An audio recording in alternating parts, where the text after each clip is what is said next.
Hi, my name is Melissa Ober. Today, Tracy, Emma, and myself will be talking about at-risk students and their career choices. Our group decided to do our presentation on at-risk students because of the number of students that could fall under this category. The term at-risk refers to any student who is in danger of failing academically or dropping out. Students that fail academically often have low self-confidence and will have a hard time getting into college with poor grades. These students are often behind academically because of environmental factors or their own personal development. These students are often not ready to face the world after high school and have not developed all the skills to be as successful as possible. Students that drop out of high school are often working low-paying jobs and have a hard time even finding a job in the first place. Employers often view high school dropouts with poor work ethic because they did not even finish their high school education. As school counselors, it is important to make sure to help these students because they often need our help the most. There are many students who are considered to be at risk in the education system. Some of the examples of students who are considered to be at risk are students that have been homeless, students that have been incarcerated or their parents have been incarcerated, teen pregnancy, poverty, serious health issues, domestic violence, learning disabilities, low test scores, disciplinary problems, grade retention, and truancy. Students that are homeless often lack a quiet space to be able to study or do their homework. Students that have been incarcerated often have missed many days of school and are behind academically. And if a parent has been incarcerated, that student is missing a primary role model in their life. Students dealing with teen pregnancy often miss many days of school for medical appointments and often have a hard time coming back to school once the baby is born. Students dealing with poverty often lack many of the needed supplies for school. There are also many serious health issues that affect a student's ability to succeed in school, such as depression, eating disorders, or being bullied. These issues often take precedent over their academics, and school often gets pushed aside. Domestic violence, whether physical or emotional, creates a stressful environment for that student and often affects the student's work in school. Learning disabilities, whether reading disability or a child struggling with ADHD, affects the child's performance in the classroom and makes it much more difficult to learn. Low test scores lower a child's self-confidence in themselves and make it much more difficult to be successful in school. Disciplinary problems also affect a child's success in school because they are often missing time because of in-school suspension or out-of-school suspension or speaking with an administrator. Many of these students also try to keep up an image and think that not doing well in school makes them look cool in front of their friends. Students that have been retained are often embarrassed and bored of being in the same classes. They also, just like the students that are constantly struggling with disciplinary problems, often try to keep up this image that they don't care about school, even if they do. And finally, truancy also affects students academically because of the many days that are being missed from school. Whether it's for a job or just to sit home and avoid school, these students struggle greatly with trying to get caught back up and often just give up because they don't know what else to do. These are just some of the many examples of reasons why students may have trouble in school and be considered at risk. Commitment to career choices. While doing some research, we found an article that focused on the career choices process for at-risk urban high school students. These researchers hypothesized that students who were less open to the vocational exploration and commitment process and who had a greater tendency to foreclose would have a less stable vocational identity, perceive more obstacles that delay their career objectives, perceive the need for more vocational information, be more likely to adhere to career myths, and consider a lower number of career options.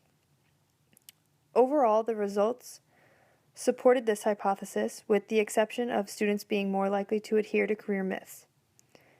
The article concluded by stating that the evidence from this article also suggested that understanding students' vocational exploration and commitment and the tendency to foreclose may be useful for counselors who work with students on career-related issues. The study found a relation between how much students explore career choices and their commitment to those choices related to all the reasons students foreclose as mentioned in the hypothesis, with the exception of adhering to career myths. So a main question related to this topic is, why can't at-risk students successfully navigate through the developmental tasks towards a stable commitment to a career choice? Constantine and colleagues discuss 3 reasons why this may be the case. Like Tracy mentioned earlier, students who are at risk have limited resources available to them, have stressors associated with being at risk that other students don't necessarily have, and have a lack of working role models. In order to gain further understanding of students at risk, I decided to give the freshmen at the Academy of Aerospace and Engineering a career survey to see where those students were at. For this information, I gave out 33 career surveys to at-risk freshmen. Amongst the students that filled out the career survey, 10 were female and 23 were males. The at-risk students I focused on were either at risk because they were failing one or more classes, were excessively truant, and or receiving special education services through the school. I had the students answer 3 questions. Where do you see yourself in 5 years? What would your ideal career choice be? And what do you value in a future career? Before the students filled out the survey, I wanted to make sure that the students understood what values in a future career meant. So I went over with them some of the examples of what values could be in a future career. I was surprised that 9 out of 33 students had no plan for the future. Even some of the students that had a plan lacked knowledge on what the effective way to go about completing their plan would be. I was able to see through the survey information that every female said that they wanted to be in college in the next 5 years, while only 12 out of the 23 males wanted to be in college in the next 5 years. The females seemed to have a much more realistic view for the next steps of their life, while the males seemed in general more developmentally delayed in their career knowledge information. I realized that even though I went over with the students what career values were and what some examples were, the students often chose career values that were examples on the sheet of paper. 7 males and 3 females value teamwork. 3 males and 4 females value flexibility. Other values amongst the students that took the survey were security, leisure, and money. For security, 1 male and 2 females value security. For leisure, 4 males and 2 females value leisure. And for money, 5 males and 1 female value money. Engineer was also a common career choice amongst especially the males that took the survey. On paper, this is not surprising because these students attend the Academy of Aerospace and Engineering, which specializes in engineering. This is one of the CREC schools that goes from grades 6 through 12.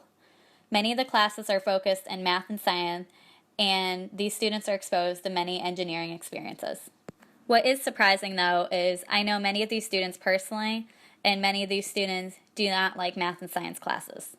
Since engineering requires a lot of math and science classes, it is clear to see that these students do not understand the steps needed to take to become an engineer. It also makes me wonder if the students coming to this specialization school was their choice or if a parent or outside influence made this decision for them. Other careers range from a YouTuber to a neurosurgeon. Just looking at YouTuber and neurosurgeon, it is clear to see the differentiation between these students that are considered at risk.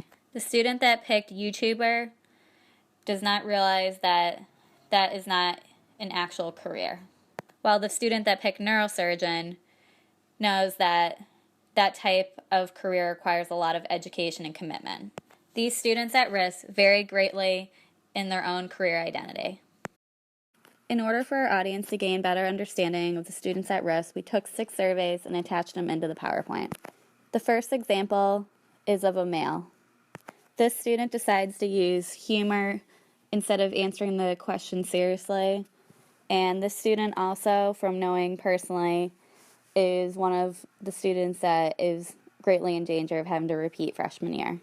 To the first question that says, where do you see yourself in 5 years? He replies, in a mirror. The second question, what would your ideal career choice be? He replies, a manager or a CEO in a company so that I can have money telling people what to do while sitting in my office all day. In the third question, what do you value in a future career? He chooses money.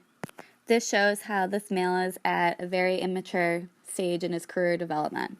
He uses humor to distract the fact that he really doesn't know what he wants to do with his life, and the answer he does put down for a career is something that is not specialized and very general.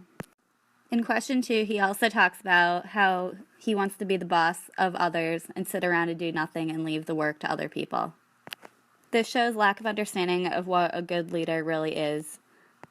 The student has not developed a strong career identity. The second student is a third-year repeat freshman. The first question is, where do you see yourself in 5 years? And he states, living in an apartment on my own. The second question for what his career ideal choice would be being a truck driver. And he values most leisure. This student, who seems to struggle with school academically and because of truancy, seems to have a realistic view on what type of career choice that he would like to do. This student has a child already and seems to value the time of being able to be alone and have his privacy. The next 2 students selected from the survey are both male. With the first student, where do you see yourself in 5 years? He picked college. The second question, what would your ideal career choice be? He picked NFL with a question mark. For the third, he picked that he values all of that are there. This student, like many other students completing the survey, had a hard time spelling college. The student spelled college C-O-L-L, I believe it's G-E-D-A-G-E, and other students spelled college like collage. This was amazing to me because it shows that these students have not seen the word college as frequently as would like.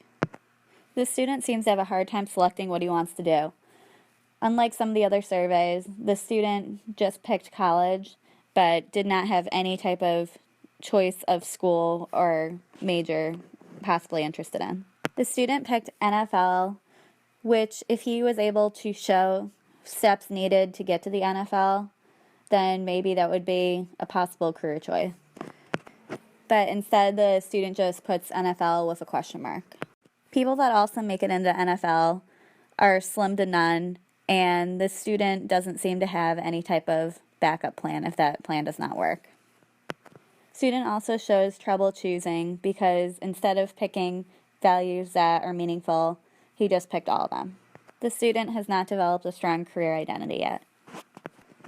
This next student, for the first question, where do you see yourself in 5 years? He said at home playing a couple video games that are listed. The second, what would your ideal career choice be? He said a firefighter. And for the third, what do you value in a future career? He said teamwork. The student does not have any big futuristic plan for himself in the next 5 years by showing that he just wants to play video games. The student does seem to have a realistic career choice that he would like to do by being a firefighter, and knows that to be a firefighter, teamwork is essential to being a firefighter. The last 2 students I chose from the survey was a male and a female. The male does not have a very realistic, futuristic outlook on his life, while the female is the polar opposite. In the first question, where do you see yourself in 5 years? The male picked a few million likes on YouTube. And for his ideal career choice, he chose YouTuber. And he values popularity. This shows how the student has an immature career outlook on himself. The student is not thinking into the future. The student is just thinking of what he wants at the very moment. The female, even though she is considered at risk as well, is not being stopped from some of the challenges that she's had over the years.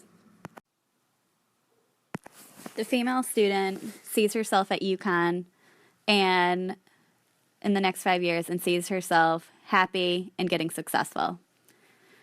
For her career choice, she sees herself working in a depression hospital and values leisure and happiness. This shows how even though all these students are at risk in some form or the other, some students are more affected than others by what they are experiencing. Some of the students that took the survey are very low on their career identity, while some students, like this female, have a very strong idea of what their future will look like. Next, in watching this video clip called Think Again about dropout, I want you to pay attention to different reasons students drop out of high school. And then also look into what the teens' feelings were after they dropped out.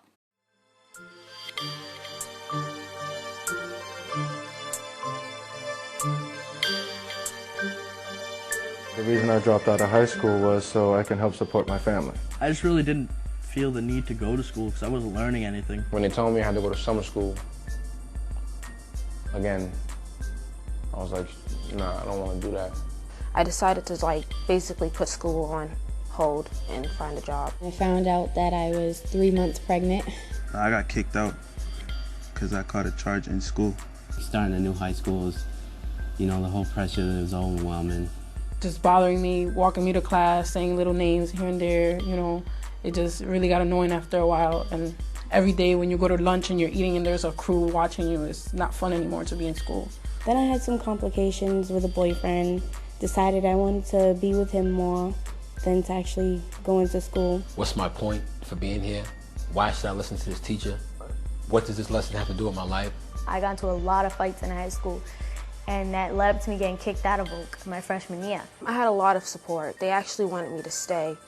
We had tutors, they had counseling, they had meetings with my father to set up meetings to have me stay at the school. I was the oldest of 7 at that time, so I had to help contribute for my family needs. I always had fun hanging out on weekends, hanging out with friends. I always did very well in school. Just put my head down and go to sleep. I just didn't want to be in school. I was that person that just did not want to go to school. Used to hate waking up in the morning to go to school and stuff like that. And actually, it was more stressful because I felt like I was going nowhere in my life. I would see all my friends, the school buses going by, they were doing something constructive with their day. I was just sitting home all day, and it gets a little depressing. I'd help my mom with whatever she had to do, but pretty much my life was nothing. When I dropped out, it was obviously there was consequences, and I was kind of depressed and sad, and I kind of failed myself and failed my family. I thought I was the coolest kid, but then a week into it, I was like, this is really boring. There's nothing to do. Everybody's at school. I can't call anybody. I can't go to nobody's house because everybody's at school and there's nothing for me to do. So I started to try and go and get a job. Like I said, I was just young and dumb. I looked at it like, I don't need a high school diploma. I got a good job. I can make good money. I went to go get a job, but I realized that nobody was hiring me. I didn't know why, and then I realized it was because I didn't have a diploma, I didn't have a GED or nothing. You will get these little seasonal jobs, and after 3 months, after 4 months, you're gone. You could be one of the best workers, but employment right now is very difficult, especially if you don't have a high school diploma or a GED. Minimum wage jobs, you could be making 10 an hour, and places might give you $7.50 because you don't have a high school education or you don't have your GED. I wanted my own car, I wanted my own house, I wanted these things, but I realized that the jobs that were ahead of me weren't gonna pay me the money for true independence. Studio time is expensive, so after I'm done paying rent, after I'm done paying food, after I'm done paying my cell phone bill, how much money do I actually have left to record for studio time? McDonald's isn't gonna support 2 kids, not even 1. Without your high school diploma, you're gonna earn less than $1 million over your lifetime. But if you graduate from high school, you will earn $500,000 more. If you went on to a 2-year college, you can earn $1 million more. If you continue on and go into a 4-year college, you can earn close to $2 million more. That's $3 million over your lifetime, just with your education. The school was ready to eject me, so she wanted me to come down, I guess, to sign papers, and that's when I decided, I didn't want to be kicked out of school. I found help from a couple people. The first step was my counselor. I explained to him that I wanted to finish my education and that, I needed good money, I needed a good income. And we came to understanding that I would have to get my GED to get a better income and not make, a BS minimum wage. You might not fit in that box of going back to school. So there's alternative programs where you can get your diploma. I was definitely hesitant because I saw it as the GED isn't worth it. I want my diploma. My girlfriend brought me here, told me about the place, I talked to the counselors, and I seen that everybody was very cool in this building, so I mean, why not? What else is going to happen? When I went to the GED school, getting back in school again, it helped me because I met other people who were like me. I had a couple friends who had kids themselves and who faced the same problems as me. If you need a tutoring or counseling, they're here for you. They're not just here as case manager or the director of the program, but as a friend also that you could talk to. So that was great in a way because I had somebody to talk to if I felt down or depressed about anything because I didn't really have it at home. It's here, it's more of like it's kind of like a family environment because everybody helps each other. You know, if someone's having trouble, someone who knows how to do it will come and help you. I was with kids that are just like me, that don't like school, that quit, that want to do better for themselves. I like the fact that you get to work at your own pace. You're not forced to learn something. You work on something until you absolutely understand it, and then you move on. And I do want to learn this stuff because all this stuff is going to apply to stuff that I might want to be working later on in the future, like construction or graphic designing, or even when you make beats, you got to use numbers. If you have a talent and a skill, you know, and a discipline that, you know, you actually be in demand. I just wanted to be in demand. I wanted to feel important about what I'm doing, and I wanted people to look at me as I was important. So I said, I'm going to go back to school. Because everyone who I seen who had that, they all had a degree. I did a lot of stuff to get my diploma, and at any time I could have stopped. Like during the summer program, if I would have missed more than 3 days, I would have gotten kicked out. If I was late more than 3 days, I could have gotten kicked out, but I made sure I was there early. I made sure I passed all of my tests. I made sure I did my work. So in school, it was so hard for me. When I found this program, it was just like heaven. I just didn't know. I just wanted to scream when I got my diploma, you know. I don't want to be doing something that I'm not interested in. I don't want to go to work knowing that I'm not comfortable working there. I want to go to work knowing that, you know, I'm going to help people out today and I'm going to go home happy. Students deal with, did I mess up too bad? Is it too late for me? I think once they understand that, listen, there is a pathway, there is still a chance, you still do have a chance. Listen, I did it. Honestly, I was there and you can get out of it. And I think for lots of times that's like their wake-up moment, like just to kind of hear it from someone else. I did feel like when I had my daughter that was all gone, and they showed me you can still do it. It's harder, don't get me wrong, but it's still possible. You can still go back to your regular high school and get your diploma. It's just a matter of time and how you go about it. School isn't for everybody, but you do have to do something. Like, don't let your friends be more important than your education, because in the long run, your friends aren't the one that's going to support you. They're not going to give you money for the rest of your life, and they're not going to get you a job. You need to do it yourself. Just don't give up on yourself. After you're done doing what you need to, go back to school, get a GED, get a diploma if you can. Just do it. It makes your life so much better, and it's going to be worth it. It just have helped me in paying my bills and be a little bit more independent with my own money, you know, and not have anybody telling me, oh, you need to give me money because you're living in my house. I'm living in my own house, you know. When I learned that my freedom is actually connected to my education, because if I can support myself, I can go and do and have whatever I want. And when I realized that, I went back to school, and I used school as a tool to get me back on track. To tell you the truth, I don't regret anything I've done in the past. It's just, it happens, it happens.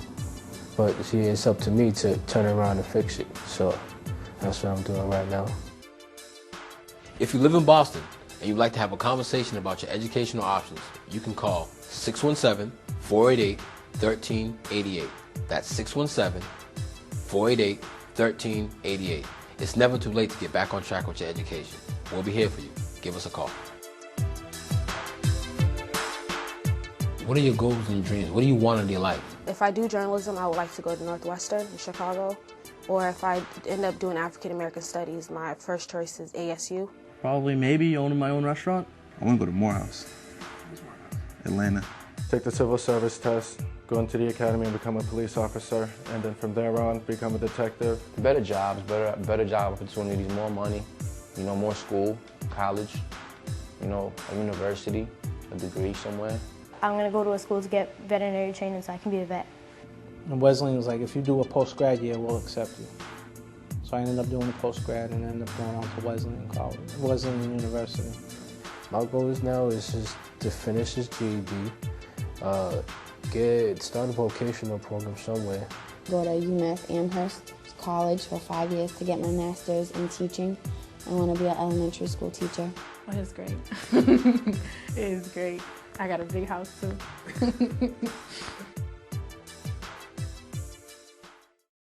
The American Psychology Association recommends 6 steps for schools to take action in helping support students that are at risk. Number 1 is changes to classroom instruction. This may mean modifying work for a student with a learning disability. This may also mean accommodating to needs of a student who has environmental stressors going on in their life, which is affecting their schoolwork. Number 2, supporting children through transitions. This may mean helping a child make connections with support staff to be able to relieve stress and to have someone to talk to. This may also mean that a teacher may make an exception for a student who is going through a divorce with their parents and allowing them extra time to complete assignments. Number 3, connecting families to schools. It's important to get parents and other family members involved in the school because they often know the child best. This will help the school know how to work with the at-risk student. Number 4, maximizing community resources. This may mean helping a student get involved in an after-school program. Some of the after-school programs provided in Connecticut is Compass, which is located at Hartford Schools, or the Boys and Girls Club. These after-school programs often allow students a block of time to be able to get their schoolwork done and to also meet new friends and get engaged. Number 5, reorganizing crisis assistance and prevention. This is important because it helps the school know the best way to assist students during a crisis period. A school should never be unsure of how to handle a crisis and should have steps that are completed in a sequential order. Schools should also make sure that they have prevention programs in place to best help students before students reach their breaking point. Prevention programs can be done through groups, classroom activities, or school-wide activities. And finally, number 6, improving links to external mental health and behavioral services. This is important because some things that students are going through while they're in school are bigger than what the school can handle. And the school needs to reach out to other services to be able to help support the student the best as possible. The student may need individual counseling and may be sent over to a place like the Institute of Living. Some mental health programs actually come into the school itself, such as Wheeler Clinic. This is a great opportunity because then students are able to receive outside services in school. Career Horizons was a program set up by researchers and practitioners to see if their career intervention program would benefit at-risk students when it came to career choices. The study of 57 7th grade at-risk students was a 1 to 2 year summer program which concluded with findings that suggest that students demonstrated increases in career planning and exploration efficacy, educational and vocational development efficacy, the number of careers they were considering, and congruence between interests and career choices. Career Horizons program components consisted of 3 courses: career exploration, career self-awareness, and math and science careers. Career exploration assists students in broadening occupational perspectives, learning how to explore and plan for careers, increasing awareness of career opportunities in math and science, and understanding how gender, ethnicity, and socioeconomic status relate to career choices. Career self-awareness enhances students' understanding of themselves related to the world of work. And math and science careers was important to include because there is an underrepresentation of white women and racial and ethnic minority groups in math and science occupations. The point of this course is to teach these groups about an occupation that they may not have considered. The program concluded that parent involvement, teaching students how to relate interests, values, skills, and their personalities to make informed career choices, and career awareness are 3 key components to helping at-risk students in their career goals and choices. Hi, I'm Emma. I will be talking to you today about continuing education for at-risk students. So, latest national data suggests that more students are graduating high school now than ever before. In 2015, 82% of all high school students graduated, which is increased from the 81% in 2014. The interesting fact is although we have more students graduating from high school, less of these students are actually continuing with their education. College enrollment rates have decreased by 1.7%, which is a pretty dramatic difference. It is interesting to note that the improvement in high school graduation rates is due to at-risk students, particularly students of color. Although disadvantaged students coming from families without a history of college are a big reason the college enrollment numbers are dropping.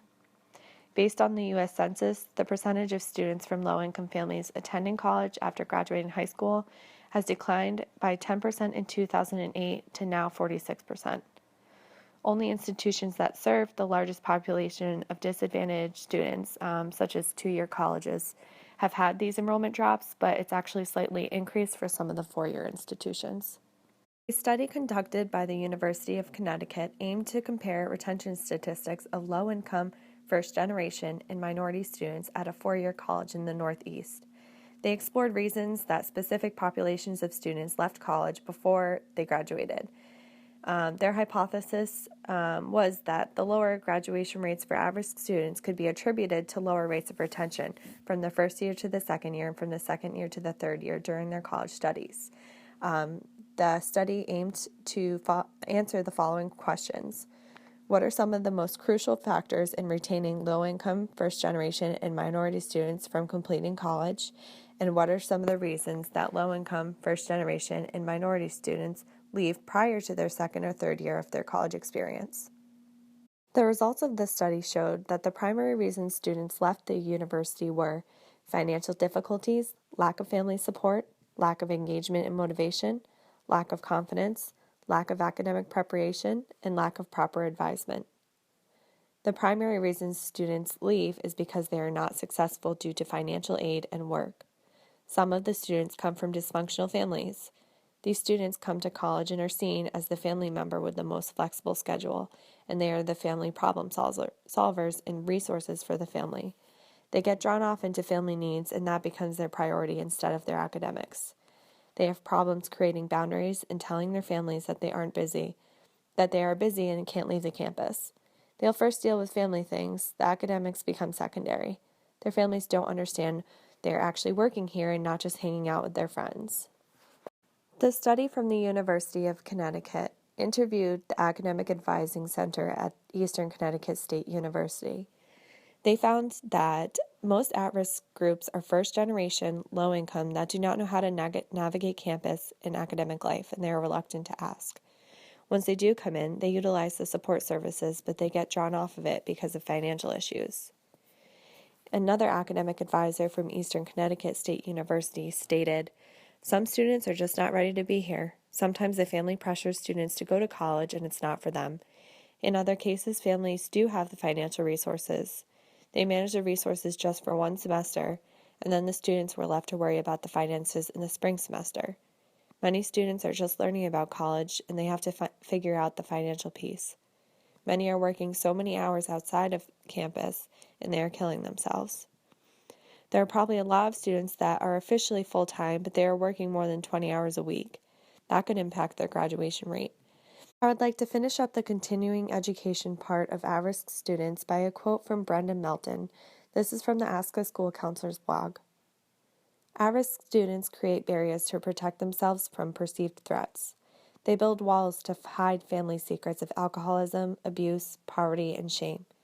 They build walls to protect their tender feelings from being disappointed yet again. They may appear tough and unaffected, but they aren't. Schools and communities also build walls to keep kids out that don't belong or could be a bad influence. In the classroom, teachers create barriers to discourage students who are perceived to be lazy. At-risk students can feel the barriers and express their anger and frustration by acting out or dropping out. As school counselors, we must tear down these barriers and create a safe, nurturing educational environment to meet these students' needs.